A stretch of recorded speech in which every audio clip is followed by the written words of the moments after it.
Nesta semana nós vamos, os cristãos, celebrar a Páscoa. E vamos fazer uma caminhada na Páscoa. Vocês vão entender por que eu estou falando caminhada.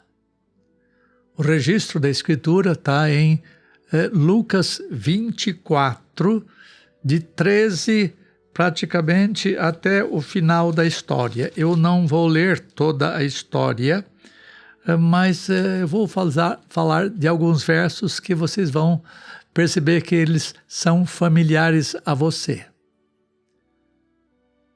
Aquele domingo de manhã era o primeiro dia alegre de Páscoa no mundo. Jesus tinha ressuscitado e trazido à luz a imortalidade. A tumba ofertada por José de Arimateia estava vazia. A morte havia sido conquistada. Mas havia aqueles que amavam a Jesus Cristo, estavam na sua companhia, que tinham largado tudo para segui-lo, mas ainda não sabiam da linda verdade da ressurreição. E aqui, nessa caminhada, nós vemos dois homens, um chamado Cleopas e outro, um seu companheiro, não sabemos o seu nome. Eles tinham deixado as estreitas ruas de Jerusalém e caminhavam em direção à aldeia de Emaús. Dias antes, eles fizeram aquele mesmo percurso cheios de alegrias e esperanças. Mas algo aconteceu e aquelas esperanças se desfizeram e eles decidiram voltar para casa.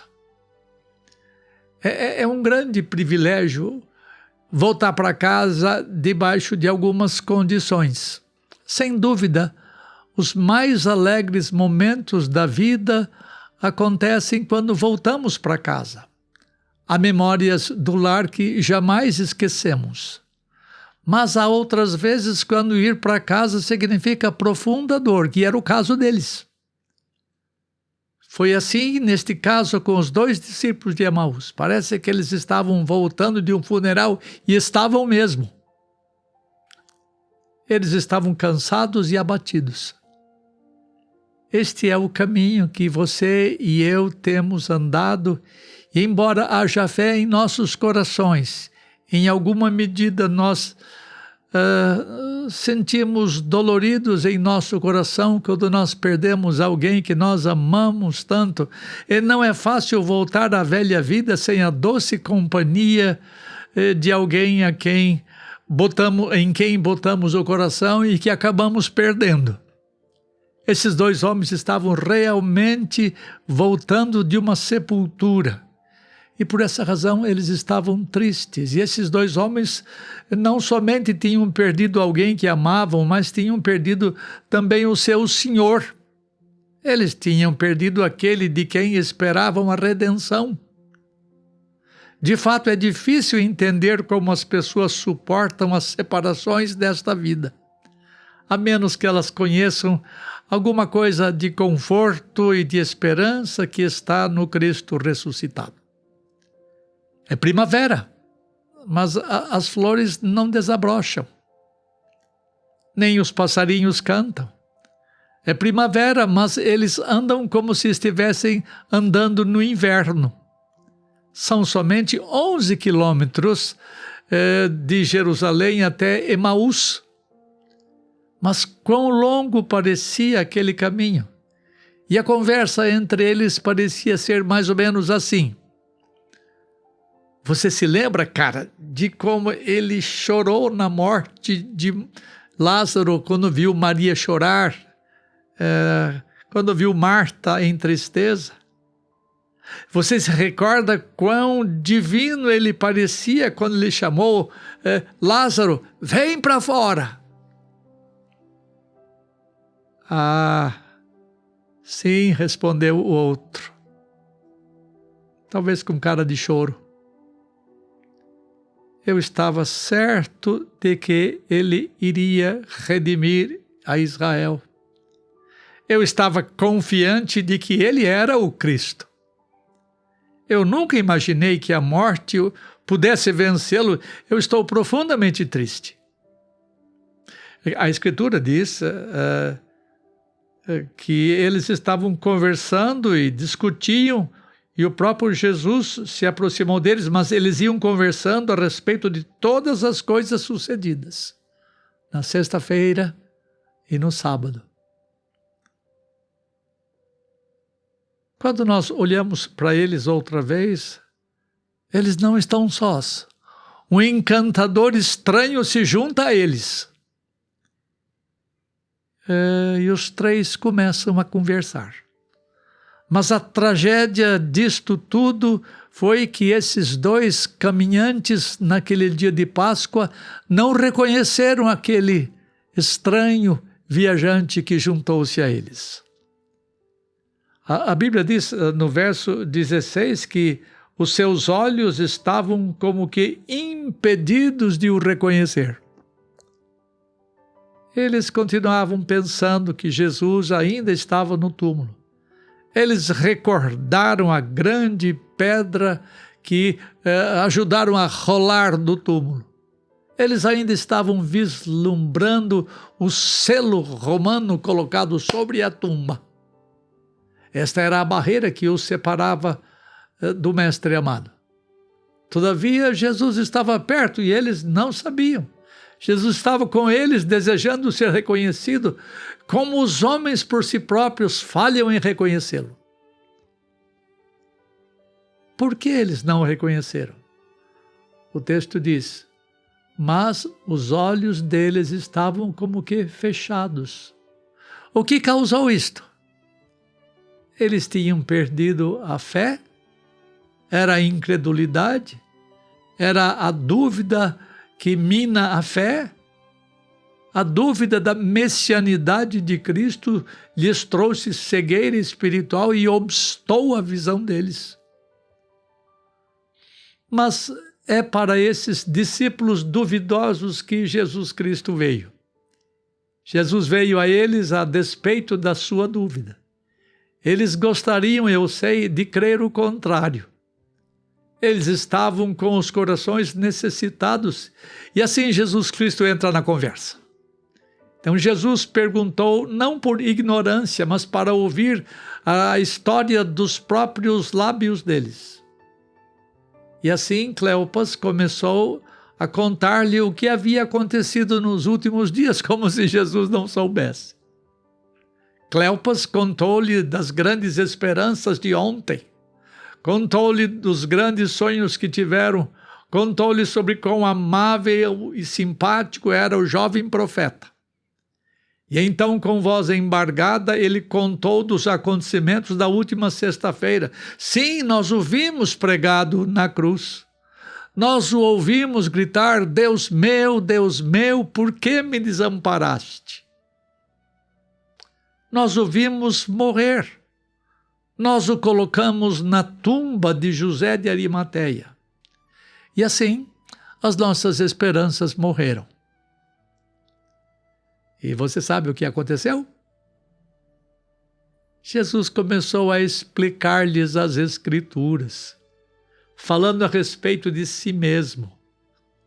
Jesus abriu-lhes diante dos seus incrédulos corações os tesouros da palavra de Deus.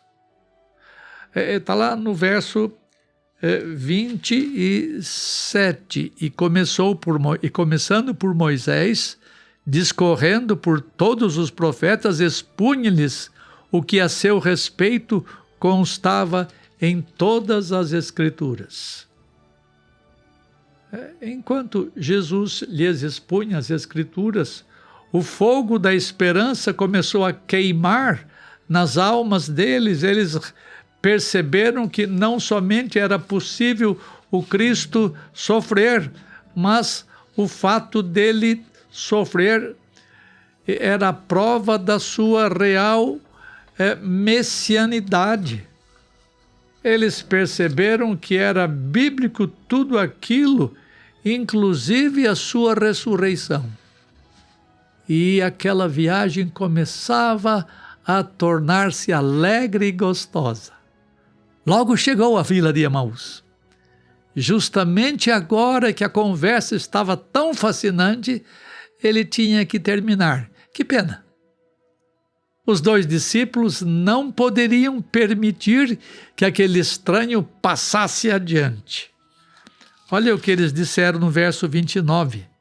Mas os 2 discípulos o constrangeram, dizendo: fica conosco, porque é tarde e o dia já declina.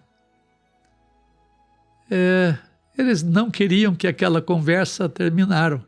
Então eles convidaram Jesus a passar a noite ali. Foi um convite de cordialidade, de educação, de fineza. Mas eles também estavam interessados naquele maravilhoso conhecedor das Escrituras. E o grande Senhor do mundo entrou naquela pequena casa para abrigar-se da noite e lanchar com eles. Quando ele sentou-se à mesa, no lugar do hóspede, a Bíblia diz, no verso 30 e 31 de Lucas 24, que ele deu graças e o partiu, isto é, partiu o pão. Aí registra, e os olhos dos discípulos foram abertos, e eles o reconheceram, e ele desapareceu da presença deles. O grande fato desta história não é como Jesus tornou-se conhecido dessas pessoas, mas o fato dele tornar-se conhecido dos homens.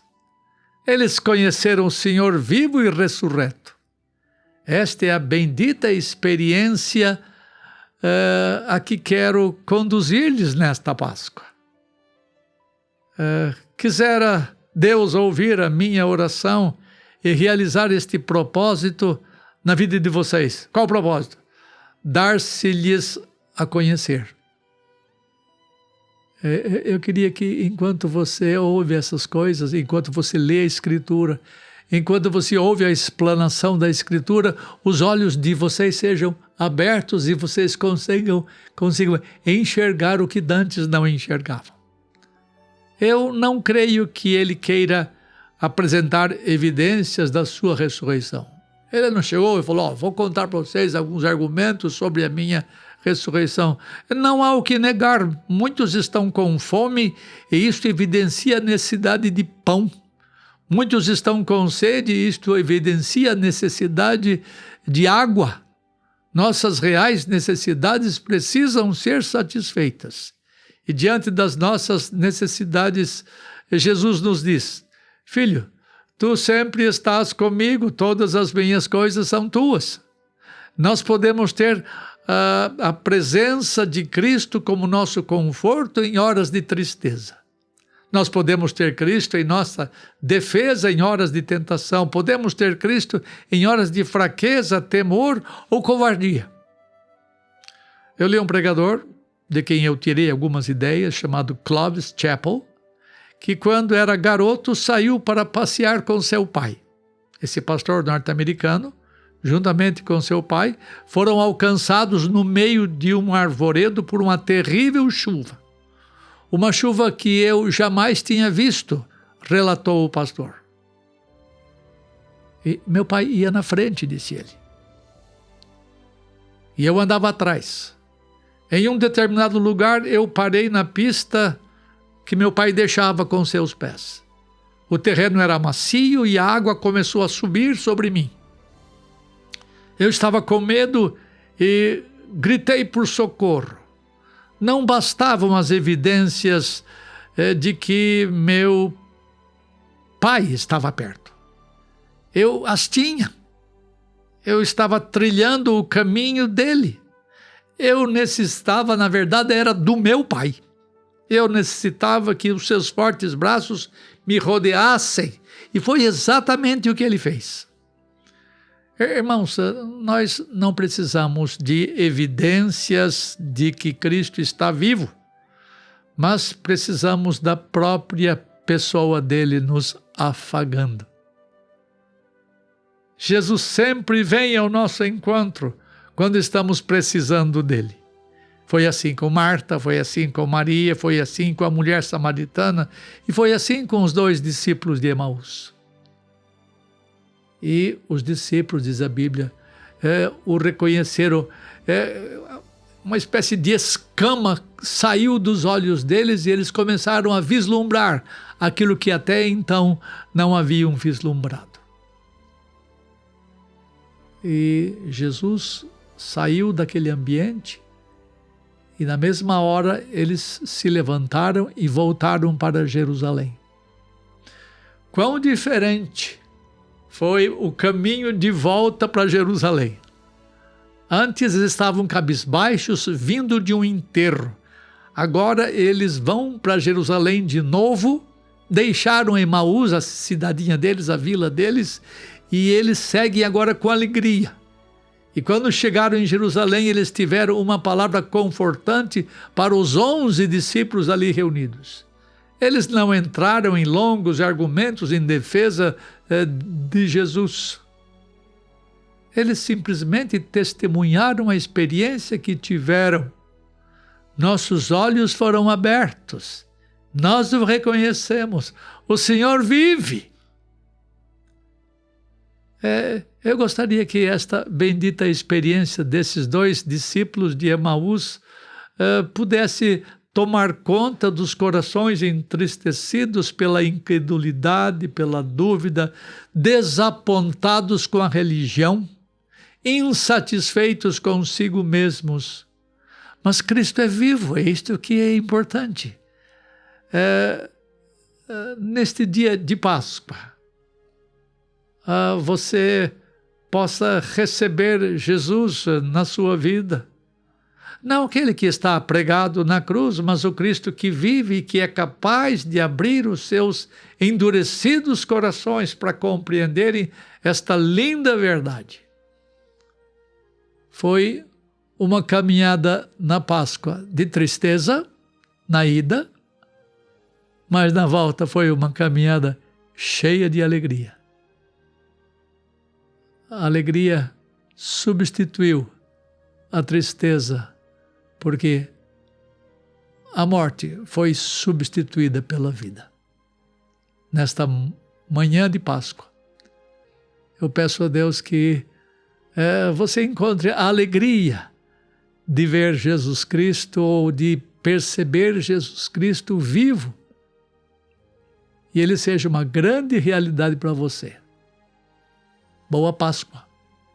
Mas boa Páscoa só acontece quando se descobre quem Jesus é e que Ele está vivo agora. Deus o abençoe. Um bom dia.